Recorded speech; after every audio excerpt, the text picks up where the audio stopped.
get the whole story.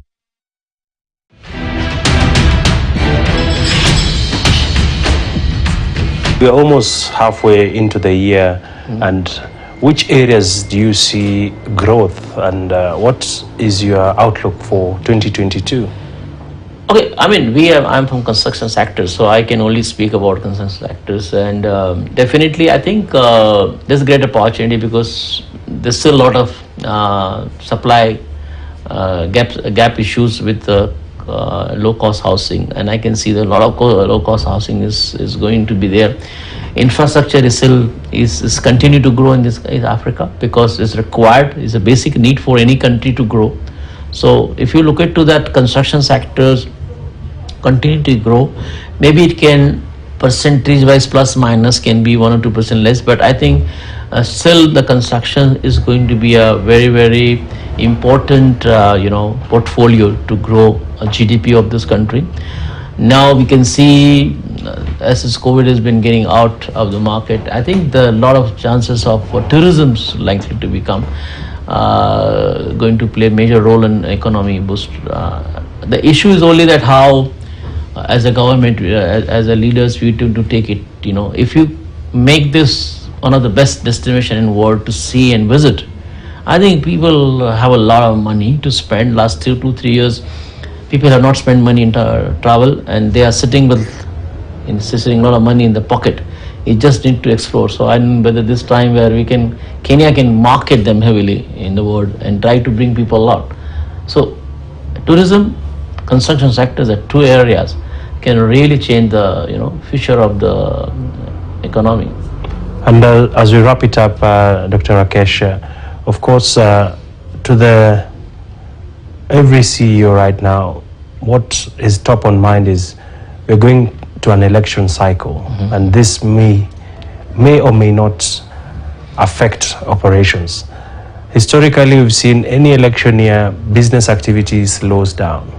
What do you see in the horizon in regards to the upcoming elections and the business confidence in terms of transitioning through after the elections? I think if you really ask me about Kenya, there's not elections affecting the business at the moment. Slowdown in business and trying to affect the business value. It's probably supply chain.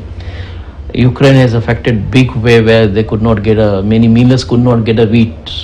And that's the reason the cost of all the food items gone up. So supply, because of entire whole chain of supply chains are affected because of the it's a war. So I mean that's what contributing like 10 to 15% in this Kenya economy, which has gone down because cost of everything gone crazy and it's become like unaffordable.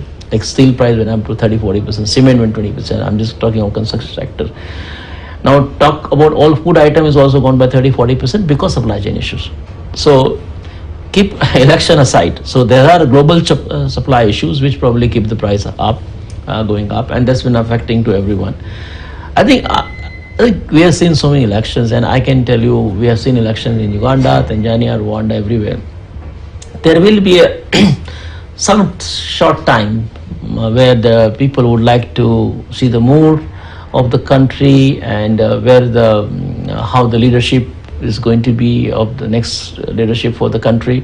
So on basis of that, sometime they would like to control their buying and purchases for wait and watch, but it will not make a very significant difference to the Kenyan economy. I think it's a very resilient economy. We have seen many elections. We'll sail through, maybe 10-15% plus minus you can manage, but that's how happen in any elections, happen in any country. So just matter of time. But I don't think should have a big impact on a business of Kenyan economy due to election. All right, and I just want to get your parting shot. It's the season for manifestos, and as manufacturers, what would you like to see in the next administration, them tackling that affects manufacturing, and of course, how to grow the sector? No, I think that's what I'm saying. See, manufacturing sector is very dynamic. I can talk about constructions, okay. what we required. But there are so many other industries which country has a lot of potential. Like even mining industry, Kenya has a lot of potential. So I think that's what I'm saying. If can make a one window systems and we had bureaucracy in the particular wish list of manufacturer, and then they provide the quick solutions, and it makes sure that any industries would like to set up a plant in the Kenya. If you have a window where you can go across the table, sit across the table, discuss the issues, solution being provided and been confirmed by the ministry, I think then good to go. And that's what I'm saying. We as a country, we never promoted Kenya, that Kenya can be a great manufacturing destinations. We keep on talking about maybe tourist destination. Why we can't talk about manufacturing destination? Because we have a lot of skilled manpower. Kenya has been great human capital. So I think issue is that how we're going to utilize, and when you have human capitals, the from manufacturers become very easy because the cost of productions goes down. Today you talk about Bangladesh, talk about Vietnam. Those are the countries are growing by 12-13% because most of the, you will surprise after the China, the biggest manufacturer of many items are moved to those countries because the friendly environmental provided by the government and guideline which has been helping manufacturers to go and produce, because any manufacturers would like to have a cost benefit analysis. Once have a cost, then he can compete in the global market, and Kenya can do that. They just need a vision and the solution. All right. And in closing, Dr. Rakesh, right now, business leaders are very keen on business sustainability. Yes. What's your message to the corporate leaders as well as to shareholders during these uncertain times? No, see, that's what I'm saying. To sustain business is important that you need to build your strategy. And each business requires different strategy. Okay, now in this, when you do the strategies, most important of any organizations is the financial stabilities. Okay, and the vision for growth. Once you have a financial sustainabilities and better cash flows, and have a right strategy to competitive in the market, and how to maximize the resources to bring more wealth to the companies and improve the cost management. Otherwise, if you cannot control the cost, you cannot manage the business. You cannot manage the business, you cannot grow. So financial stability is very important, required to grow business. Continuous focus on a cash flow, continuous focus on a resource management.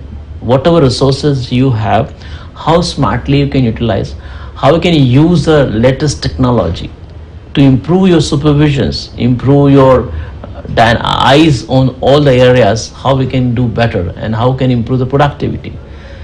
Improve the productivity, bring the cost down, be competitive, have a right business strategies, and have a financial stability. You cannot go wrong.